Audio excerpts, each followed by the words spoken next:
On a été bénis cette fin d'année parce que nous avons fêté de façon sobre, avec sobriété. Nous avons fêté de façon simple, mais de façon chaleureuse, parce que le Saint-Esprit était au milieu de nous depuis le 24 jusqu'au 31 à l'entrée stratégique. Nous avons eu le temps de recevoir de Dieu des oracles, des enseignements particuliers qui vont nous aider pour cette nouvelle année. Ce matin encore, son esprit va nous disposer de façon particulière en nous annonçant comment avancer avec Dieu. Alléluia. On va prendre Philippiens 3, versets 13 à 14. Je vais demander au peuple de Dieu de se tenir debout en signe de respect à l'autorité de la parole de Dieu. Et nous lisons la parole de Dieu. Frères, je ne pense pas l'avoir saisi, mais je fais une chose, oubliant ce qui est en arrière et me portant vers ce qui est en avant. Je cours vers le but pour remporter le prix de la vocation céleste de Dieu en Jésus-Christ. Amen. Veuillez vous asseoir. Le thème que j'ai bien reçu et que j'ai voulu donner à ce message, c'est « En avant avec Dieu ».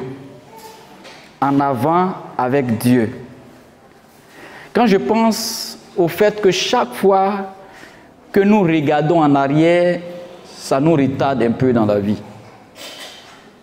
Chaque fois qu'on jette un regard sur derrière nous, sur le passé, on n'avance pas. Mais quand on est focalisé vers l'avenir, quand on fixe Jésus, on avance. C'est pour cela, peuple de Dieu, ce matin, le thème de notre prédication, c'est « En avant avec Dieu ». Je dis bien « En avant avec Dieu ». La vie chrétienne, ça nous pousse constamment à avancer. C'est comme ça la vie chrétienne. C'est un voyage, c'est comme une course. Et quand on vit cette vie-là, c'est une vie qui pousse à avancer. Parce que Dieu même, il avance. C'est pour cela, dans la vie chrétienne, nous devons avancer comme si nous étions en train de courir. Ces deux versets que nous avons lus sont des versets de l'apôtre Paul. Il a écrit aux Philippiens et il a dit « Frères, je ne pense pas l'avoir saisi, mais je fais une chose, oubliant ce qui est en arrière et me portant vers ce qui est en avant. Je cours vers le but pour remporter le prix de la vocation céleste de Dieu en Jésus-Christ. » Pour l'apôtre Paul et pour Dieu, nous ne sommes pas appelés à rester bloqués. Je vais dire à quelqu'un ce matin, tu n'es pas appelé à rester bloqué dans le passé, tu n'es pas appelé à stagner, mais tu es appelé à aller devant. Dis à ton frère à côté, tu es appelé à aller devant. Tu es appelé à aller devant, guidé par l'Esprit de Dieu. Tu es appelé à aller devant, guidé par la vision et par la puissance de Dieu. Tu es appelé à aller devant. C'est pour cela, peuple de Dieu, nous ne devons pas rester bloqués. On doit aller en avant malgré le passé. Chacun de nous a fait le bilan de l'année passée, de l'année dernière. On a évalué, on a vu un peu le passé. Chacun a vu tout ce qu'il a vécu en 2024, les difficultés, les problèmes, tout ça, on les a passés en revue. La parole de Dieu nous dit ici d'aller en avant malgré le passé. C'est-à-dire oublier ce qui est derrière. Quand on veut aller devant, on oublie ce qui est derrière. Mais quand toujours le regard est tourné sur derrière, on ne peut pas avancer. Je disais lors de la traversée, 25 là, ce n'est pas 24. 24 est fini. La nouvelle page maintenant, c'est la page de 2025. Tu ne pourras plus jamais tirer 24 pour la placer au niveau de 25. C'est déjà passé. Et Paul nous exhorte à ne pas rester prisonnier du passé. Beaucoup aujourd'hui de personnes sont des prisonniers du passé. Beaucoup sont en train de se torpiller eux-mêmes en disant « mon passé a été douloureux ». Mais le passé est passé. Il y a de nouvelles opportunités qui s'ouvrent à toi ce matin. Philippiens 3,13 dit « oubliant ce qui est en arrière ». En arrière, il y a eu des erreurs passées. Mais le pardon de Dieu nous efface. Ça efface les péchés passés. Car en 1 Jean 3, verset 9, il est écrit, si nous confessons nos péchés, il est juste et fidèle pour nous pardonner et pour nous purifier de toute iniquité. Oubliant également les blessures du passé. Tu as été blessé certainement par quelqu'un. Tu as été blessé dans ta relation avec quelqu'un. Tu as été victime de beaucoup de blessures. Mais Dieu est capable de guérir les blessures du cœur ce matin. Oublie ce qui est passé et tourne-toi vers l'avenir. Tu dois apprendre de tes expériences passées, mais pas les maintenir encore dans ton cœur. Romains 8, verset 8 dit « Tout concourt au bien de ceux qui aiment Dieu ». Donc s'il y a eu des expériences passées qui ont été douloureuses, la parole de Dieu te déclare ce matin que toute chose concourt au bien de ceux qui aiment Dieu. Ces expériences passées-là peuvent t'aider à bâtir un avenir glorieux avec Jésus. Tout ce qui nous arrive a une explication divine. Lorsqu'on est dans la foi, lorsqu'on est enfant de Dieu, je vais dire à quelqu'un ce matin, en bien comme en mal. Parfois, beaucoup de choses nous arrivent en mal, mais Dieu permet pour qu'on tire des leçons de ce qui nous arrive en mal. Parce que Dieu ne nous a pas condamnés à vivre dans la douleur, à vivre dans la souffrance, à vivre dans le malheur indéfiniment. Mais le Seigneur peut permettre que les douleurs de notre passé puissent nous apprendre des enseignements utiles pour l'avenir. Parce qu'il y a des choses aujourd'hui qu'on a pu traverser hier qui peuvent nous aider à donner conseil à quelqu'un ce matin qui est victime de la même chose qu'on traverse. Moi qui suis là, il y a des messages que je prêche. Mais ces messages que je prêche là, hier j'ai vécu une expérience par rapport à ça.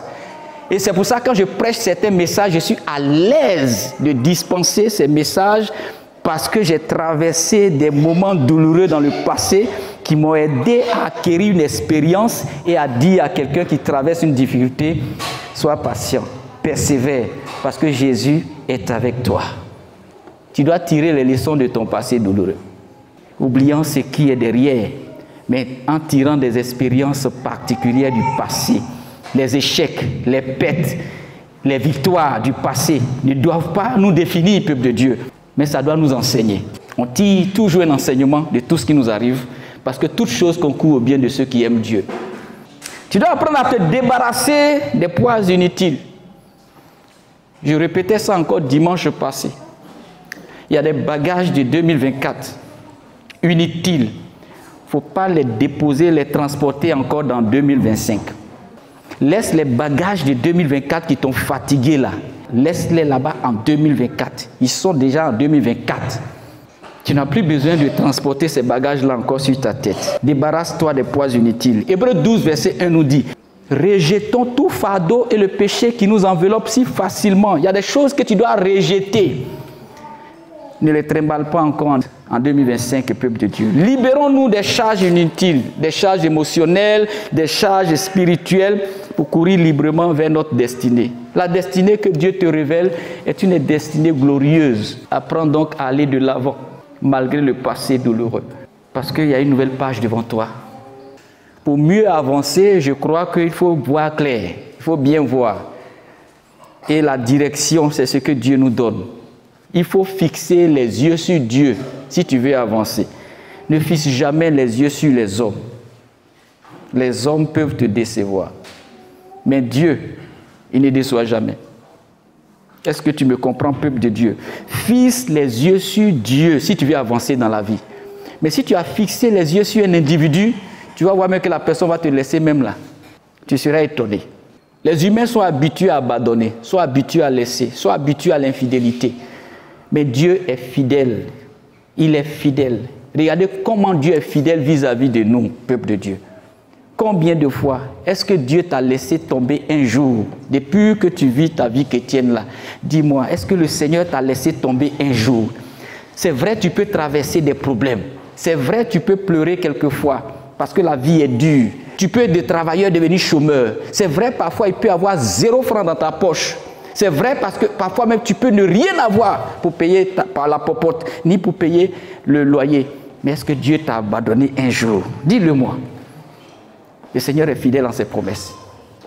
Parfois on tire des leçons simplement des différentes difficultés, des souffrances qu'on traverse. Mais Dieu, il n'abandonne jamais. Fixe les yeux sur Dieu. Alléluia.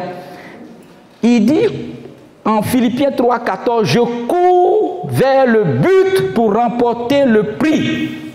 Avoir une vision claire, c'est avoir un but dans la vie. Je disais que nous sommes en pleine année. On a démarré l'année 2025.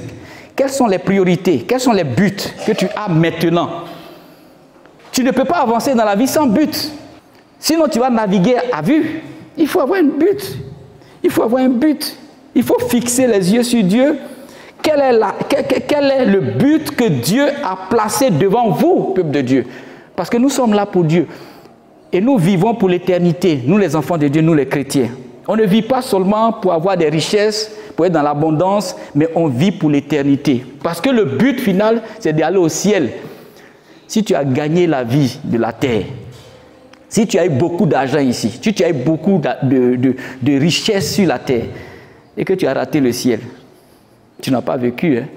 Tu as vécu inutilement. Hein? Alléluia. Si tu as eu de la renommée sur la terre, si tu as été star sur cette terre, et puis dans le ciel, tu arrives là-bas après ta mort, Dieu ne te connaît pas, il dit, il ne t'a jamais connu. Même si tu as été un homme de Dieu, plébiscité sur cette terre, tu as parcouru toutes les nations pour annoncer Jésus. Tu as opéré des miracles au nom du Seigneur Jésus. Et qu'au finish, Dieu dit que je ne t'ai jamais connu. Quel est le but que Dieu a placé devant nous, peuple de Dieu? Quand on est là, Dieu nous donne un but. Parce qu'il a un plan merveilleux pour notre vie. C'est pour cela, à chacun de nous est donné l'occasion, un jour, d'accepter Jésus. Les messages sont annoncés tous les jours, à la radio, à la télévision, pendant les croisades. Et on appelle les gens à accepter Jésus. Parce que le but, c'est de gagner le ciel. Le but que Dieu a placé devant nous. Quel est le but que Dieu a placé? Et donc, pour avancer, il faut savoir où Dieu veut nous emmener. Si tu ne sais pas où Dieu veut t'emmener, est-ce que tu peux avancer dans la vie? Toi, tu penses faire tes affaires, mais tu ne sais même pas où Dieu veut t'emmener dans l'affaire, là, dans le business que tu es en train de faire. Et quand c'est comme ça, tu ne calcules même pas Dieu dans ton business. Tu ne le calcules pas. Tu ne pries pas. Tu ne lis pas la Bible. Tu es rentré dans les affaires. Parce que tu veux faire le commerce, tu te lèves, tu fais le commerce. Mais quel est le but? Où Dieu veut t'emmener dans ce commerce-là? Quand tu sais où Dieu veut t'emmener, ta vision est claire. Et puis tu ne tapes pas poteau. Mais si tu ne sais pas où Dieu veut t'emmener, tu ignores Dieu, tu commences un business, tu ne pries pas, tu ne prends pas le temps dans la louange, dans l'adoration, tu ne prends pas le temps dans les jeûnes et la prière, ça va capoter. Pour avancer, il faut connaître le but. Il faut avoir une vision claire. Beaucoup ratent aujourd'hui parce qu'ils n'ont pas le but, ils n'ont pas la vision claire. Tout le monde vend pagne, je rentre pas, je fais pagne. Tout le monde fait peut-être commerce dans locaux, oui, je fais commerce dans locaux. Tu n'apprends pas à prier, tu n'apprends pas à remettre ton commerce entre les mains de Dieu. Et tu vas voir que la femme peut-être qui est à côté de toi, qui fait le même commerce que toi, sa vision est claire parce qu'elle est soutenue par un marabout. Donc il y a les démons qui sont à côté là, qui travaillent pour elle. Et puis son commerce marche. Toi qui es chrétien, tu t'es engagé dans le même commerce, mais tu ne pries pas assez. Elle a payé cher, elle a fait sacrifice. Sans sacrifice, rien ne peut marcher. Elle a fait sacrifice de mouton. Elle a fait sacrifice de bœuf. Elle a son talisman, c'est en bas là. Ils ont planté ça même dans son commerce, dans son atelier. Tous les matins, quand les clients arrivent là, toi-même tu es chrétien, on te laisse et puis on va. Parce que tu ne pries pas assez. Tu vas quitter là, tu as dit que Dieu là, il n'est pas puissant. Dieu là, il n'est pas fort. Tu t'as appuyé sur quelle est la vision? Quel est le but? Là où Dieu veut t'emmener est une vision fixée, tes yeux fixés sur Dieu. Pour avancer, il faut savoir où Dieu veut vous emmener. Et la vision là, ça donne la direction. Proverbe 29, verset 18 dit, quand il n'y a pas de vision, le peuple est sans frein. Mais quand il y a une bonne vision, il y a des freins. Quand tu vois bien où Dieu veut t'emmener, il y a des choses que tu ne fais pas dans la vie. Il y a des choses, il y a des totems que tu ne brises pas. Parce que tu veux réussir. Donc il y a ce que Dieu n'aime pas, tu ne fais pas ça. Quand tu es en pleine activité, tu veux aller loin, mais ce que Dieu n'aime pas là, tu fais. Or tu es chrétien, tu es chrétienne. Mais comment tu vas avancer? Comment ça va bouger? Comment tu vas faire des pas? Peuple de Dieu, la vision donne la direction. Dieu nous donne une vision claire pour notre vie, pour notre ministère et pour notre avenir. Si nous, les enfants de Dieu, si nous on n'avance pas, qui va avancer dans la vie? Dites-le moi, peuple de Dieu. Si celui qui est enfant de Jésus, celui que Dieu, qui a pour Dieu, Dieu créateur du ciel et de la terre, celui qui l'a pour Père, allez-y voir quelque chose. Nous devons aller en avant avec une vision claire. Et avoir une vision claire, c'est une vision qui donne la direction. Nous devons marcher par la foi et non par la vue. Un enfant de Dieu marche par la foi. En 2 Corinthiens 5, 7, il est écrit, nous marchons par la foi et non par la vue. 2 Corinthiens 5, verset 7. Ouais. Nous marchons par la foi et non par la vue. Alléluia. Tu peux débuter une activité. Tu peux commencer petit. Et comme tu marches par la foi, le petit que tu regardes là actuellement ne va pas rester toujours petit dans la vie. Vois-toi déjà grand. Parce que de la petite chose, Dieu peut naître quelque chose de grand. Je vous ai toujours dit, n'ignorez pas les faibles commencements. Avec Dieu, on n'ignore pas les faibles commencements. Une nouvelle page s'ouvre encore en 2025. Tous les petits commencements, les faibles commencements, ne les ignorez pas. Même si le chemin semble incertain, la foi nous permet d'avancer avec assurance. Même si le chemin semble difficile, la foi nous permet d'avancer avec assurance. Même si on a l'impression que rien ne bouge, la foi nous permet de voir les choses bouger en esprit. Nous avons la victoire si nous marchons par la foi. En avant encore, avec la force et le courage, peuple de Dieu. Avec la force et le courage. Notre force vient de Dieu. C'est de Dieu que vient notre force. En Ésaïe 40, verset 31, ceux qui se confient en l'Éternel renouvellent leur force. Si tu manques de force actuellement là, la parole de Dieu déclare, ceux qui se confient en l'Éternel renouvellent leur force. Prends un peu de temps dans la prière. Tu vas voir que tu vas commencer à avoir de la force. Quand on est un peu affaibli, soyez pratiques. Peuple de Dieu, en cette année 2025 là, je vous en prie, soyez pratiques. Prenez les versets là, lisez-les et puis de façon terre à terre, appliquez-les. Ne soyez pas compliqués dans votre affaire de Dieu. Le Seigneur dit, ceux qui manquent de force, ceux qui se confient en l'Éternel renouvellent leur force. Parfois il arrive qu'on manque de force. Alors confie-toi en Dieu. Tu peux manquer de force, mais confie-toi en Dieu. Dieu va renouveler tes forces. Ésaïe 40, verset 31. Ne lisons pas de façon littérale, mais appliquons en profondeur, parce qu'il y a une force dans la parole de Dieu qui ne retourne pas au Seigneur sans faire effet. Dieu promet de nous fortifier pour tous les défis à venir. Il promet d'être avec nous, de nous donner la force. Tout ce qui est défi que tu dois relever en 2025, Dieu promet de te donner la force. Le courage également d'affronter tout ce qui est incertain, tout ce qui est inconnu. Dieu te donne le courage. C'est pour ça, nous les enfants de Dieu, parfois on doit sortir de notre lieu de confort, de notre zone de confort, avoir le courage pour mouiller un peu le maillot. Il y a des gens qui sont dans leur zone de confort parce qu'ils ne veulent pas sortir pour aller chercher. Parfois, il faut sortir pour aller chercher du travail.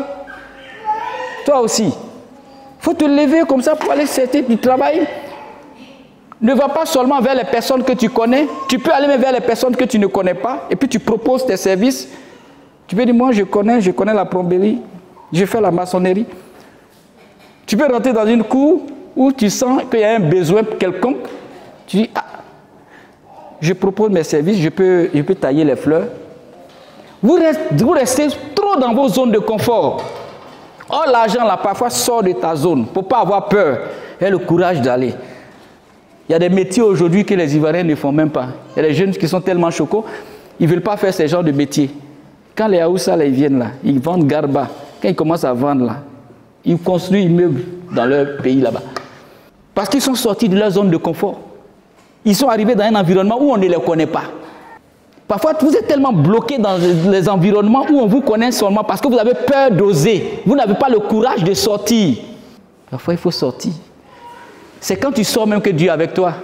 Regardez quand les disciples sont sortis pour aller évangéliser ailleurs.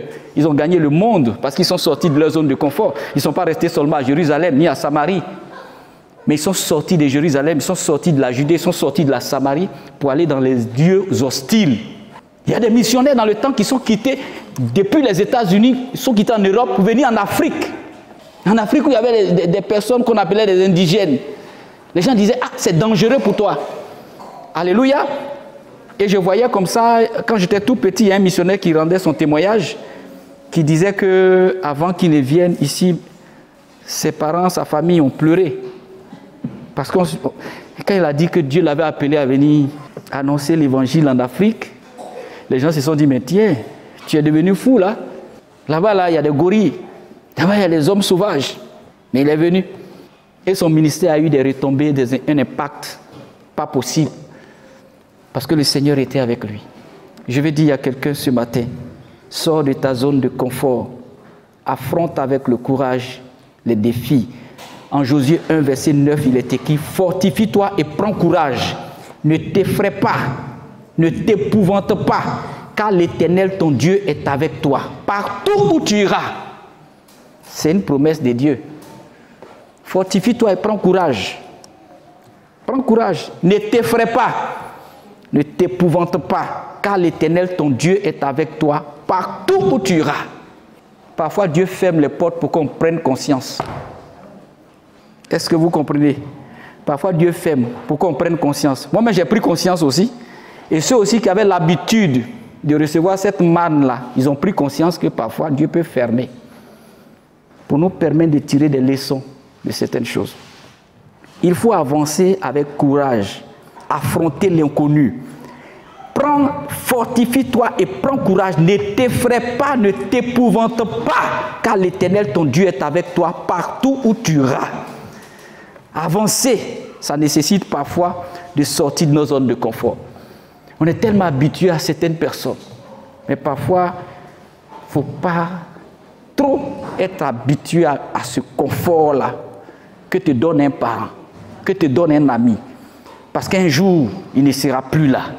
Beaucoup aujourd'hui sont dans la désolation. Lorsqu'ils sont habitués à un confort et que ce confort-là n'est plus, ils ne savent plus ce qu'il faut faire, ils sont paniqués. Il faut savoir vivre quand tu as, il faut savoir vivre quand tu n'as pas. À l'écoute de la parole de Dieu. Retrouvez-nous sur nos pages Twitter, Instagram et YouTube. Que Dieu vous bénisse.